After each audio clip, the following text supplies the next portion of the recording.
ఒకసారి పత్రిజీ గారి క్లాప్స్ కొడదాం.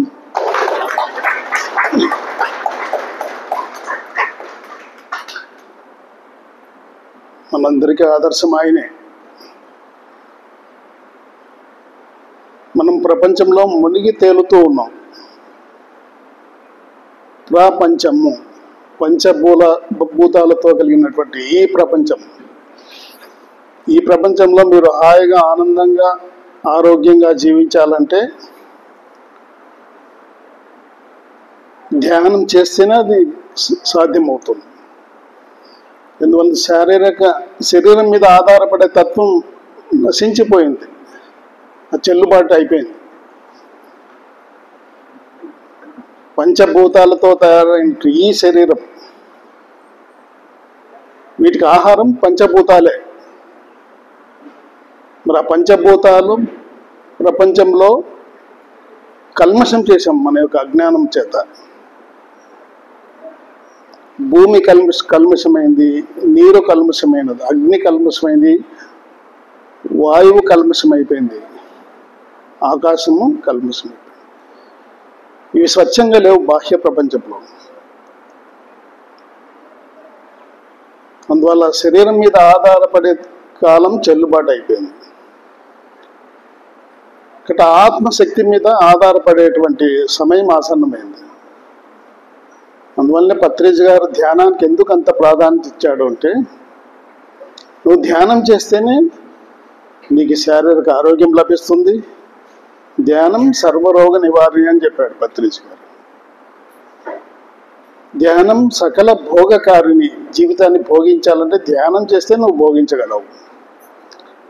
ధ్యానం సకల సమస్యల పరిష్కారిణి. నువ్వు ఏ సమస్య అయినా ధ్యానం చేసి ఆ సమస్య చెంతకు వెళ్తే ఆ సమస్య పరిష్కరించుకుంటావు. ధ్యానం సకల జ్ఞాన ప్రసాదిని. ధ్యానం చేస్తే సమస్త జ్ఞానం నీ సొంతమవుతుంది. మనం ఆత్మకు సంబంధించిన జ్ఞానాన్ని పొందే ప్రయత్నం చేయకుండా బాహ్య ప్రపంచంలో ఉన్నటువంటి జ్ఞానాన్ని సేకరించే ప్రయత్నంలో ప్రపంచం అంతా నిమగ్నమయ్యే ఉన్నది. పత్రిజీ ఏమిటంటే, మౌలికంగా ప్రతివాడు ధ్యానం చేసి ఆత్మశక్తి మీద ఆధారపడాలి. ఆత్మశక్తి దైవశక్తి. భగవంతుడు ఎక్కడో ఉన్నాడని చెప్పేసి మనం బాహ్య ప్రపంచంలో ఎదుగుతూ ఉన్నాం. ఆ వెతికినంత కాలం మనకి బాహ్య ప్రపంచంలో ఆ భగవంతుడు ఆసూచి మీకు దొరకదు. ఎంతవరకైతే నీలో ఉన్నటువంటి ఆ భగవంతుని తెలుసుకునే ప్రయత్నం చేయలేవో అంతవరకు బాహ్య ప్రపంచంలో విస్తరించి ఉన్నటువంటి భగవంతుని దర్శించుకోవడం అసాధ్యం. అందుకే వేమన చెప్పాడు, వెన్న చేత పట్టి వివరంబు తెలియక. ఒక చేత్తో వెన్న పట్టుకున్నావు, దాన్ని కాంచితే నెయ్యి అవుతుంది అన్న వివరం తెలుసుకొని కాంచే ప్రయత్నం చేయకుండా ఘృతము గోరు నటి ఎతని భంగి. ఇంకో చేత్తో నెయ్యి అడుక్కుంటాడు. ఘృతం అంటే నెయ్యి అడుక్కుంటున్నాడు. అంటే తాను దైవమై ఉండి దైవంబు తలచురా అంటున్నాడు. ఆ దైవపదం నీలోనే పెట్టుకొని బాహ్య ప్రపంచంలో ఎదుగుతూ ఉన్నావు. ఇక్కడ వెతికినంత కాలం నీకు దొరకదు. మొట్టమొదటి నీలో ఉన్న భగవంతుని తెలుసుకోవాలి. అందువల్లనే మహనీయులంతా చెప్పారు, ముసుగులోన శివుడు పొసగి ఉన్నాడయా అని చెప్పేసి వీరబ్రహ్మేంద్ర స్వామి చెప్పాడు. మనసునే ముసుగులో ఆత్మ అన్న శివుడు దాగి ఉన్నాడు. మనసుని ముసుగును తొలగిస్తే ఆత్మ అన్న శివుడు ప్రకాశవంతంగా వెలిగిపోతాడు అని చెప్పాడు. దానికి మార్గం చెప్పాడు, ఉత్తమోత్తమములు ఉచ్ఛ్వాస నిశ్వాస పంక్తులరసి తాను బ్రహ్మమగుట ముసుగులోన శివుడు పొసగి ఉన్నాడయ్యా. కాళికాంబ హంస కాళికాంబ అని చెప్పి తత్వం ద్వారా చెప్పాడు ఆయన. ఎంతో గొప్పవి అంటున్నాడు ఈ ఉచ్ఛ్వాస నిశ్వాసం. ఉత్తమోత్తమ ఉచ్ఛ్వాస నిశ్వాసం పంక్తుల అరసి తాను బ్రహ్మమగుట. తనలో ఉన్నది బ్రహ్మ పదార్థం అని ఎప్పుడు తెలుసుకుంటాడు? ఈ వరుస క్రమాన్ని ఎవరైతే ఉచ్ఛ్వాస నిశ్వాస ఈ వరుస క్రమాన్ని ఎవరైతే గమనిస్తూ సాధన చేస్తాడో, ధ్యాన సాధన, ఆ వ్యక్తి తెలుసుకుంటాడు తనలో ఉన్నది ఆత్మే పరబ్రహ్మము అన్న సత్యం తెలుసుకుంటాడు. ముసుగులోన శివుడు పొసగి ఉన్నాడయ్యా. మనసు అనే ముసుగులో ఆత్మ అన్న శివుడు దాగి ఉన్నాడు. ఆ మనసు అనే ముసుగును తొలగించాలంటే దానికి ఒకే ఒక మార్గం శ్వాస.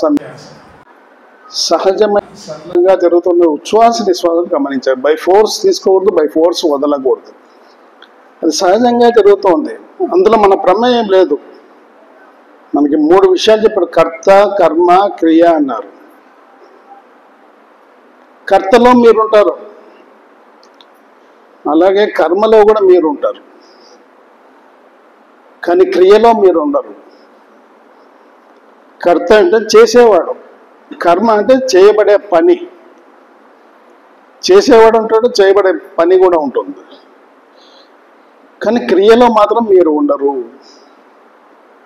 ఎందుకు శ్వాసక్రియ అని పేరు పెట్టారు? ఇక్కడ మన ప్రమేయం లేదు, ఈ క్రియలో మన ప్రమేయం లేదు.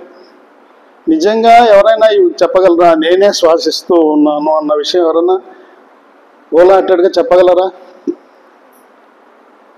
ఏదో జాగృత అవస్థలో మెలకువలో ఉన్నారంటే నేనే శ్వాసిస్తానని చెప్పొచ్చు, కానీ నిద్రావస్థలో పడుకొని ఉంటాడు, గాఢ నిద్రలో ఉంటారు మీరు. మరి అక్కడ ఎవరు శ్వాసిస్తూ ఉన్నారు? అందువల్లనే దైవ ప్రయత్నంతో జరిగేటువంటి పని కనుక క్రియ అన్నారు. మానవ ప్రయత్నంతో చేసేటువంటి పనుల్ని కర్మలు అన్నారు. కాబట్టి ఈ యొక్క శ్వాసక్రియను ఆధారం చేసుకుని ఎన్నో క్రియలు జరుగుతున్నాయి మనలో. మన శరీరం నుంచి మనకే తెలియదు. ముఖ్యంగా చెప్పుకోవాలంటే రక్త ప్రసరణ క్రియ, రక్త ప్రసరించేటువంటి ఆ పనినేమో క్రియ అన్నారు. అలాగే ఆహారం ఆకలి వేసినప్పుడు తింటున్నారు, మీరు లోనికి ఆహారం వేసుకుంటున్నారు, అంతేగాని అది ఎవరు జీర్ణం చేస్తున్నారు? అందుకే జీర్ణక్రియ అన్నారు. దైవ ప్రయత్నంతో జరుగుతున్నాయి ఇవన్నీ. అలాగే మల విసర్జన క్రియ, మూత్ర విసర్జన క్రియ అంటారు. అలాగే మనకు తెలియని క్రియలు ఎన్నో ఉన్నాయి. అన్ని క్రియలకి మూలమైన క్రియ శ్వాసక్రియ. ఒక వ్యక్తి అవసాన దశలో ఉన్నాడు, ఆ వ్యక్తి ఉన్నాడా లేడా అని గ్రహించడానికి మీరు ఏం చేస్తారు? మీ దగ్గర ప్రమాణం ఏంటి? ముక్కు దగ్గర వేలు పెడతాం, శ్వాస ఆడుతుంటే వ్యక్తి ఉన్నాడు అంటున్నారు. శ్వాస ఆగిపోతే ఆ వ్యక్తి లేడు, వెళ్ళిపోయాడు. ఏ క్షణంలో అయితే ఈ శ్వాసక్రియ ఆగిపోతుందో మన శరీరంలో జరుగుతూ ఉన్నటువంటి మనకు తెలియని క్రియలు ఎన్నో ఉన్నాయి. ఆ క్రియలన్నీ క్షణకాలంలో ఆగిపోతాయండి. చనిపోవడం అంటే వెళ్ళిపోవడం. ఉన్నాడు, ఎక్కడో ఉన్నాడు, ఈ శరీరంలో లేడు. కాబట్టి శరీరం అన్నది ఆత్మకు తొడుగు. అందుకే చక్కగా చెప్పాడు భగవద్గీతలో కృష్ణుడు, వాసాంసి జీర్ణాన్ని యథావిహాయ నవాని గృహ్ణాతి నరోపరాని తథా శరీరాన్ని విహాయ జీర్ణాయ అన్యాన్ని సంయాతి నవాని దేహే అన్నాడు. ఒక డ్రెస్ వేసుకుంటున్నాం, ఎందుకు డ్రెస్ వేసుకుంటున్నాం? ఈ శరీరాన్ని చలి నుండి, గాలి నుండి, ఉష్ణం నుండి కాపాడడం కోసం డ్రెస్ వేసుకుంటున్నాం.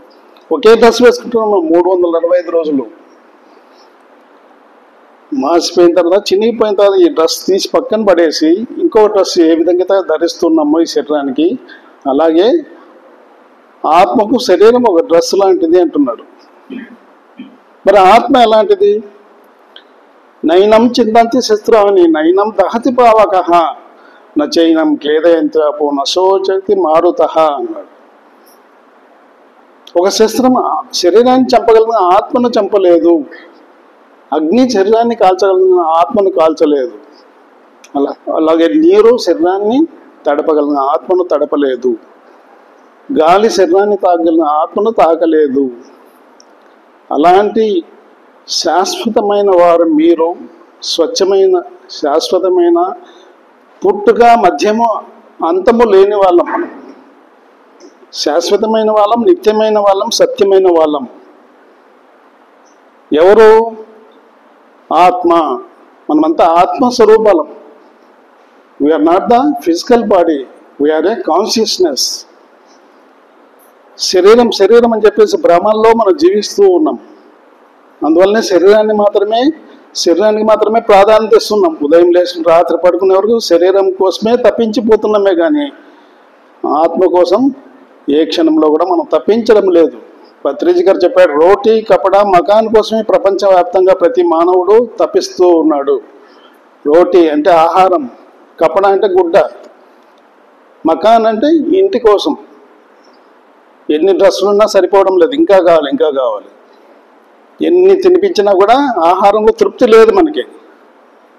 అలాగే ఎన్ని ఇల్లు కట్టుకున్నా కూడా తృప్తి లేదు. కాబట్టి ఎవడో తృప్తి కలిగిన వాడు, 100 కోట్లు ఉన్నవాడుగా తృప్తి కలిగిన వాడు. బుద్ధుడు చెప్పాడు, సంతృప్తే పరమం ధనం అన్నాడు.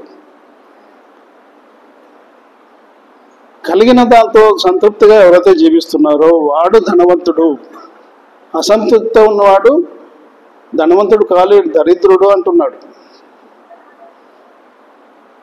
అంటే మనకు తెలియకుండా ఎన్నో జన్మలు సాగిస్తూనే ఉన్నాం. మీరందరూ ఇక్కడికి వచ్చారు, ఎందుకోసం వచ్చారు? ధ్యానం చేయడం కోసం, ధ్యానం గురించి తెలుసుకోవడం కోసం వచ్చారు, అంతే కదా? మరి ఇంతకుముందు ఎన్నో జన్మలు తీసుకున్నారు మీరు కూడా, మీరందరూ. మరి ఆ జన్మల్లో ఏం చేశారు? మరి ఈరోజు తెలుసుకున్నారు, వచ్చినారు ఇక్కడికి. కానీ దీనికి ముందు ఎన్నో జన్మలు జన్మ పరంపర జరిగింది. 100 జన్మలు జన్మ పరంపరలో మునిగి తేలినారు. కొన్ని జన్మలు శరీరానికి సంతృప్తిపరిచినారు, కొన్ని జన్మల్లో మనసును సంతృప్తిపరిచినారు, కొన్ని జన్మల్లో బుద్ధిని సంతృప్తిపరిచినారు. కానీ ఆత్మను సంతృప్తి పరిచేటువంటి ప్రయత్నం చేయలే ఆ జన్మలు. అందువల్లనే జన్మ పరంపర అన్నారు. మరి పత్రిజీ గారు ఎప్పుడైతే పరిచయం అయినాడో యోగ పరంపరలోకి నేను ప్రవేశించాను. 1993 అక్టోబర్ 31వ తారీఖున యోగ పరంపరలోకి ప్రవేశించాను నేను.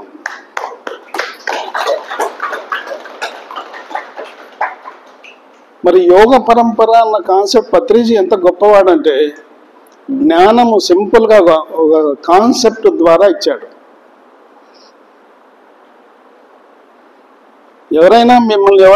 మీరెవరు అన్నప్పుడు మీ దగ్గర సమాధానం ఏముంది? ఒక ధ్యానం లేదనుకోండి, ధ్యానంలోకి వచ్చాం కనుక మనందరూ ఆత్మస్వరూపాలము అంటున్నాం. కానీ ధ్యానం లేదు మీ దగ్గర. మీ దగ్గరకు వచ్చి ఎవరు మీరు అంటే మీ సమాధానం ఏంటి? పేరు. పేరు అని ఎవరన్నారు? బసవరాజు. బసవరాజు అని ఆ శరీరానికి పేరు పెట్టుకున్నారు. బసవరాజు నీవు కాదు, ఒప్పుకుంటావు కదా? మీరేమన్నారు? శరీరమే నేను. ప్రతి ఒక్కరికి ఒక శరీరం కావాలి, తొడుగు. శరీరం అన్న తొడుగు కావాలి ఆత్మ నివసించడానికి. ఎలాగైతే వాహనం ఒక చోట నుండి ఇంకో చోటుకి ఎలాగైతే ప్రయాణం చేస్తూ మనం త్వరగా రీచ్ కావడానికి ఒక వాహనాన్ని ఎన్నుకుంటున్నాం కదా, అలాగే ఈ శరీరం జీవనయానాన్ని సాగించడానికి ప్రతి ఒక్కరికి శరీరం అనేది కావాలి. ఆత్మ ప్రయాణం చేయడానికి ఈ శరీరం అవసరం, అత్యంత అవసరం. ప్రతి ఒక్కరి శరీరం ఉన్నది. ఆ శరీరం మీరు కాదు కదా, ఒప్పుకుంటారు కదా? శరీరంలో మీరున్నారు. నిజంగా శరీరమే మీరవుతే మీకు తలనొప్పి వస్తుంది. మీరు ఏమంటారు?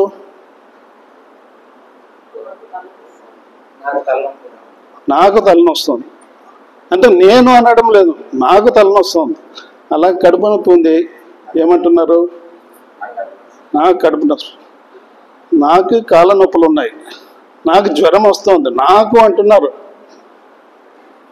అంటే మీరు శరీరం కాదు అని ఒప్పుకోవడం లేదు. అక్కడ ఏదొచ్చినా నాకు వచ్చింది అంటున్నారు. అంటే శరీరం మీరు కాదు. అందుకే భగవద్గీతలో చెప్పాడు, నా హన్యతే హన్యమానే శరీరే అన్నారు. అంటే శరీరం పుడుతోంది, శరీరం నశిస్తుంది, కానీ ఆత్మకు ఎప్పుడు పుట్టుక లేదు, మధ్యము లేదు, అంతము లేదు. ఇవన్నీ శ్లోకాలు చెప్పాడు. నజాయితే మ్రియతే వా కదాచిత్ నాయం భూత్వా భవిత నా భూయః. అజో నిత్య శాశ్వతోయం పురాణో నహన్యతే హన్యమానే శరీరం అని చెప్పేసి ఆత్మ యొక్క తత్వం గురించి ఆ శ్లోకంలో చెప్తూ ఉన్నాడు. ఇది ఎప్పుడు పుట్టలేదు, సృష్టి ఆది నుంటే ఉన్నది ఈ ఆత్మ. దీనికి ఆది లేదు, మధ్యము లేదు, అంతము లేదు. కానీ శరీరం పుడుతోంది, శరీరం నశిస్తోంది. నా హన్యతే హన్యమానే శరీరం అంటే శరీరం పుడుతోంది, శరీరం నశిస్తోంది. ఈ శరీరంలో 3 అవస్థలు అనుభవిస్తూ ఉన్నాం. ఏంటా 3 అవస్థలు? ఆది శంకరాచార్యులు వారు చెప్పారు, బాలస్తావత్ క్రీడాసక్త. బాలంలో ఏం చేస్తున్నాం? ఆటపాటలతో కాలం గడిపేస్తున్నాం. అక్కడ స్పృహ లేదు మనకి. ఆత్మ గురించి నేను ఒక ఆత్మస్వరూపాన్ని, ఈ ఆత్మ గురించి నేను ప్రయత్నం చేయాలి, ఒక సాధన చేయాలన్న విషయం ఇప్పుడు మర్చిపోతున్నాం. బాలస్తావత్ క్రీడాసక్త, తరుణస్తావత్ తరుణీసక్త. యుక్త భాషలో ఏం చేస్తున్నాం? కోరికలు తీర్చుకోవడానికి కాలం గడిపేస్తున్నాం. ఇక్కడ కోరికలు గుర్రాల్లాగా పరుగులు తీస్తుంటాయి. అక్కడ ఒక కోరిక తీరిపోతే ఇంకొక కోరిక రెడీగా ఉంటుంది. అక్కడ కోరికలు తీర్చుకోవడానికే టైం గడిపేస్తున్నావు. అక్కడ కూడా స్పృహ లేదు నీ గురించి నువ్వు తెలుసుకోవాలని. 3 అవస్థలే. ఇంకొక అవస్థ ఉంది, ప్రౌఢ దశ. ఆ ప్రౌఢ దశలో, ప్రౌఢ దశ అంటే 40-45 సంవత్సరాల వయసు కాలంలో మనం ఏం చేస్తాం? ఇంటి సమస్యల వలయంలో చిక్కుని సతమతం అవుతూ ఉంటాం. అక్కడ ఎన్నో సమస్యలు ఉంటాయి ఇంట్లో. ఆ కుటుంబ సమస్యలతో అవుతాడు ఈ ప్రౌఢ దశలో. వృద్ధస్తావత్ చింతాసక్త. తీరా వృద్ధాప్య స్థితిలో చింతనలతో మునుగుతూ ఉన్నాడు. చింతనలు అంటే అనవసరమైన ఆలోచనలు. ఏంటి జీవితం? ఆ సృష్టికర్త నాకు అన్నీ ఇచ్చాడు.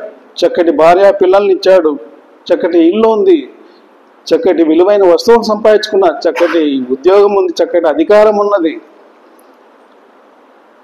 ఇంకా ఏంటి నీ కొరత? ఏంటి ఆ కొరతే? నీ గురించి నువ్వు తెలుసుకోకపోవడం.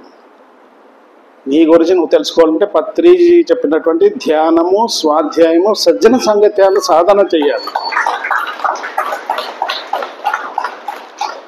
ఈ 3 సాధన చేస్తేనే.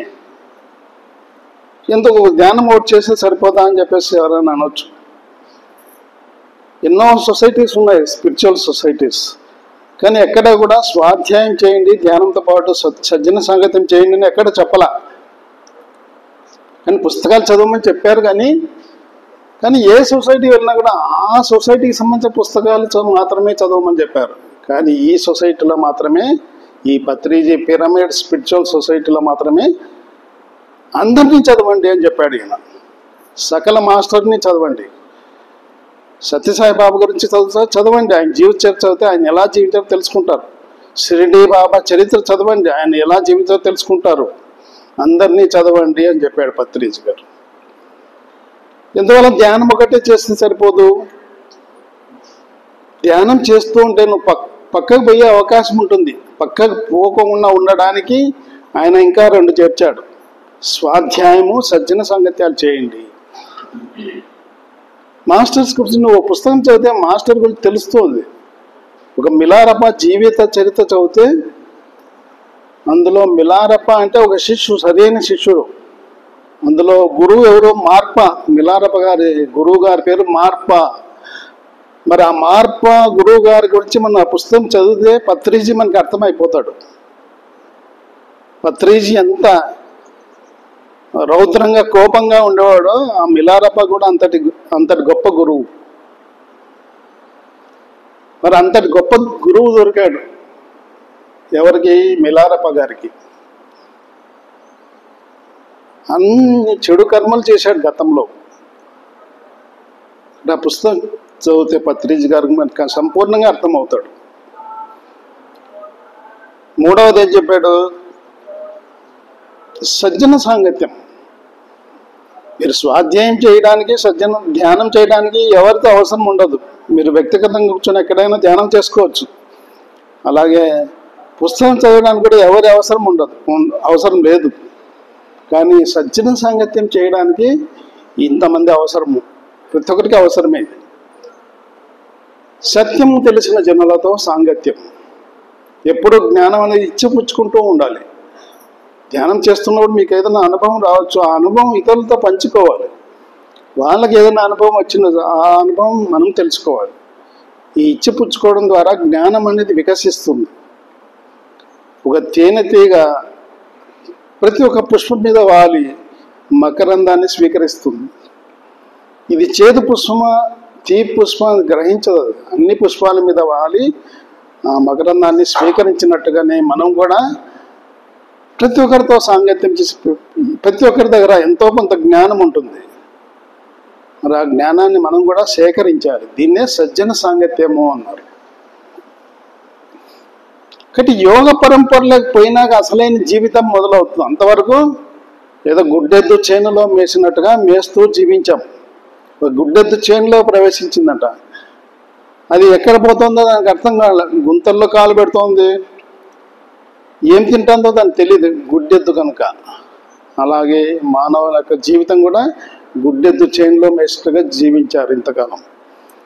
కానీ ఎప్పుడైతే యోగ పరంపరలోకి ప్రవేశిస్తారో అప్పుడు అసలైన జీవితం అనేది మొదలవుతుంది. అంతవరకు మనము శరీరానికి శరీరం ఏం కోరితే అది తినిపించాం. అలాగే మనసు ఏం కోరితే అది అన్నీ అందించాం. ఎంత డబ్బు కావాలో సంపాదించాం, ఎలా సంపాదించాం అనేది కాదు, రకరకాలుగా సంపాదించాం. కానీ యోగ పరంపరలోకి ప్రవేశించిన తర్వాతనే అసలైన జీవితం మొదలైంది. మొట్టమొదటి మనం ఏం చేస్తున్నాం? పత్రిజీ గారు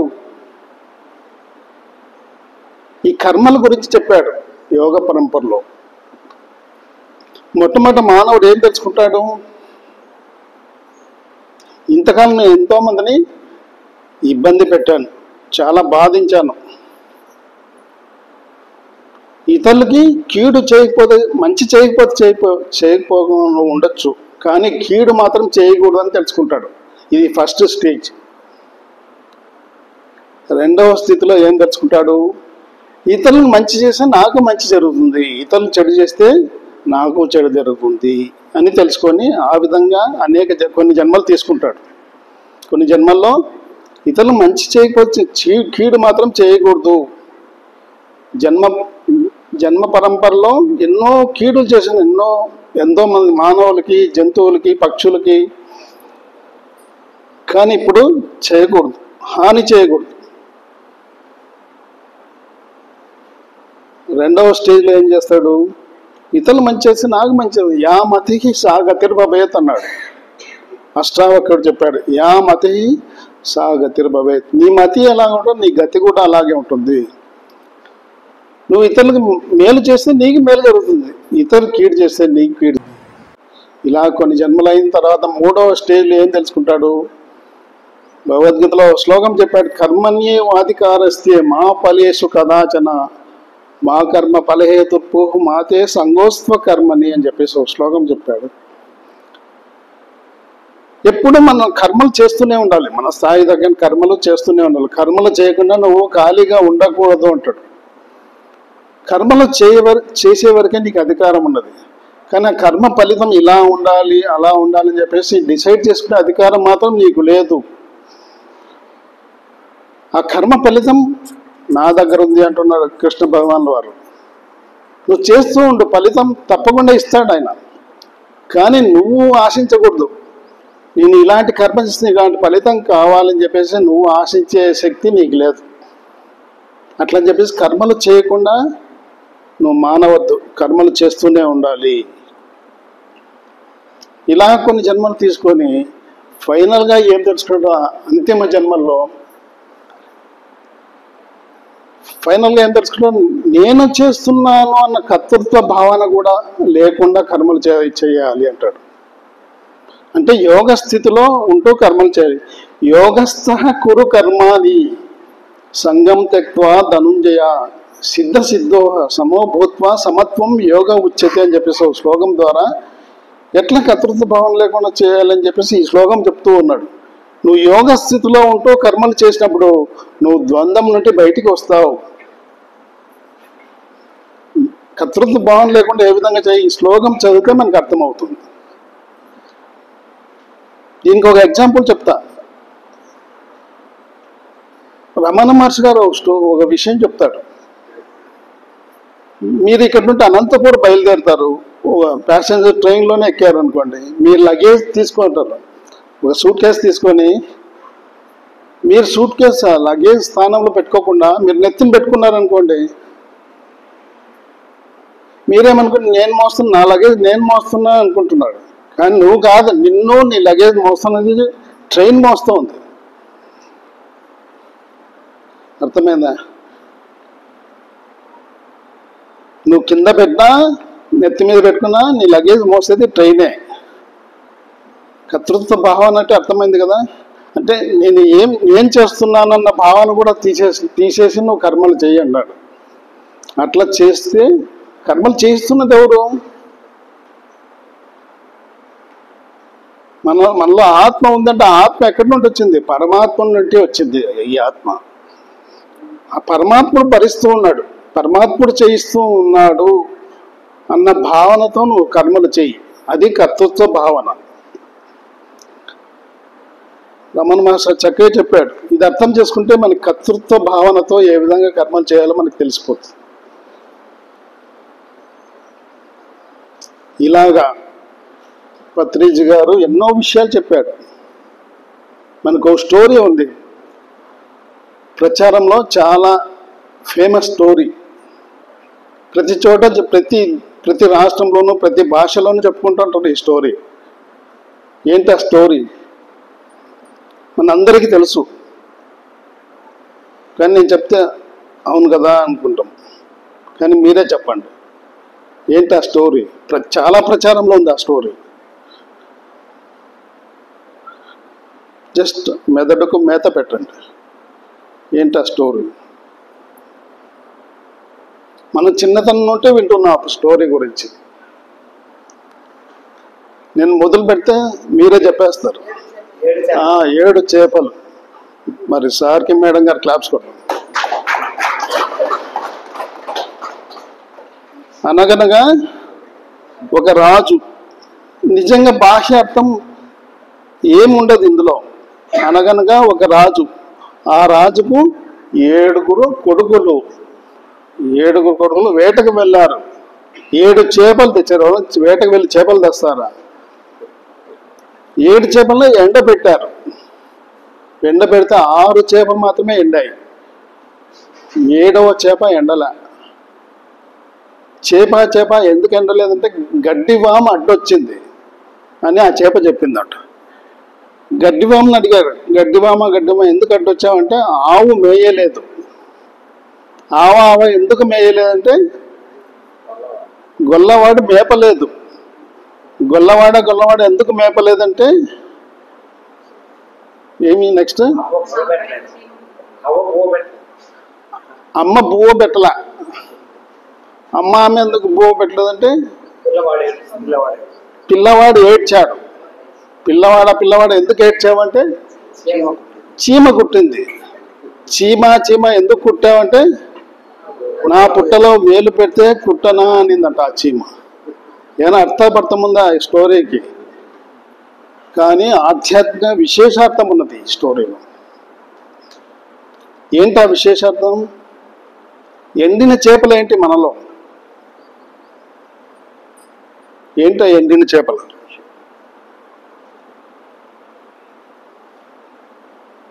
ఎండిన చేపలు సార్ చెప్తున్నారు కానీ నేను వినడం లేదు, మీరు చెప్పాలి. అరిషడ్ వర్గములు: కామం, క్రోధం, లోభం, మోహం, మదం, ఆశ్చర్యం. మీరు ప్రయత్నం చేసి ఆరింటిని మీరు ఎండబెట్టవచ్చు, అంటే మీ సొంతం చేసుకోవచ్చు. ప్రయత్నం చేయాలి. కానీ ఈ 6ంటికి మూలం ఏంటి? మనసు. ఎండని చేప మనసు. మనసుని ఎండబెట్టడం చాలా కష్టం. దాన్ని నీ గుప్పెట్లోకి తెచ్చుకోవడం మహా కష్టం. అందుకే మనసు ఒక మాయామృగము అన్నాడు వేమన. మనసే మాయామృగ, మనసేమిటి పైకి కానీ మరి పోనీగా, మనసున చంపిన మనసందే ముక్తి మరి మహిళ వేమ అని చెప్పాడు. కాబట్టి ఆ మనసు ధ్యాసతోనే చంపివేసేయి అన్నాడు. చంపివేయడం అంటే స్థిరం చేయడం. మన మనసుని పరిపరి విధాలుగా బాహ్య ప్రపంచంలో ప్రయాణం చేయనీయకుండా, దాన్ని అటు ఇటు పంపకుండా మనం మన మనసు ధ్యాసతోనే ఆ మనసుని స్థిరం చేస్తే ఆ స్థిరమైన మనసు ద్వారానే నీకు ముక్తి లభిస్తుంది అని వేమన చెప్పాడు. ఎన్నో రకాలుగా చెప్పాడు ఆయన పద్యాలు. ఒక్క మనసుతోనే ఉన్నది సకలము, ఒక మనసుతోనే ఉన్నది సకలము, తిక్కబట్టి నరులు తిరుగుచుందురు, రిక్క ఎరిగిన ఒక్కటే చాలదా అని చెప్పేసి వేమన పద్యం చెప్పాడు. ఒక మనసును సరి చేసుకుంటే చాలదా? దాన్ని స్థిరంగా ప్రశాంతంగా ఉంచుకుంటే చాలదా? అన్నీ సెట్ అయిపోతాయి. కానీ తిక్కబట్టి నరులు తిరుగుచుందరు, బాహ్య ప్రపంచంలో తిరుగుతూ ఉన్నారు. రిక్క ఎరిగిన ఒక్కటే చాలదా, దాన్ని ఒకటి సరి చేసుకుంటే చాలదా అని చెప్పేసి వేమన గారు చెప్తున్నారు. అంటే ఎన్నో రకాలు చెప్పాడు వేమన. తనలో సర్వం ఉండగా తన లోపల వెతకలేక ధర వెతికెటి ఈ తనువుల మోసెడి ఎద్దుల మనముగా తెల్పంగ భాషమే మహిళ వేమ అంటున్నాడు. ఆ సృష్టికర్త మనలో సర్వం ధారపోసాడు. తన శక్తిని, తన జ్ఞానాన్ని మనందరికీ సమానంగా ఇచ్చేశాడు. మరి ఎక్కడ నిక్షిప్తం చేశాడు? ఆ శక్తిని, జ్ఞానాన్ని మన ఆత్మలో నిక్షిప్తం చేశాడు. మరి ఆత్మలో నిక్షిప్తం చేసినటువంటి వాటిని మన బాహ్య ప్రపంచంలో వెతుకుతూ ఉన్నాం. వేమన గారు ఏం చెప్తున్నాడు? తనువులో మోసేడు ఎద్దుల, ఈ శరీరాన్ని ఎద్దుల్లాగా మోస్తూ బాహ్య ప్రపంచంలో వెంపర్లాడుతున్నాడు ఈ మానవుడు అన్నింటి కోసం. కానీ నీలోనే ఉన్నది సర్వము. నీ లోపల నువ్వు ప్రయాణం చేసి ఆత్మ చెంతకు వెళ్ళి ఆత్మ దగ్గర ఉన్నటువంటి ఆ శక్తిని, జ్ఞానాన్ని వెలికి తీసి ప్రపంచంలో హాయిగా ఆనందంగా జీవించండి అని చెప్పేసి వేమన గారు సెలవిస్తూ ఉన్నారు. మరి ఇంతటి అద్భుతమైన, మరి ఇంతవరకు చెప్పిన జ్ఞానమంతా పత్రిజీ గారు అందించినటువంటి జ్ఞానమే. ఆయన ద్వారా అందుకుని అవగాహన చేసుకుని చెప్పే ప్రయత్నం చేశాను అంతే. ఒకసారి ఇంత గొప్ప జ్ఞానం అంత పత్రిజీ గారు క్లాప్స్ కొడదాం.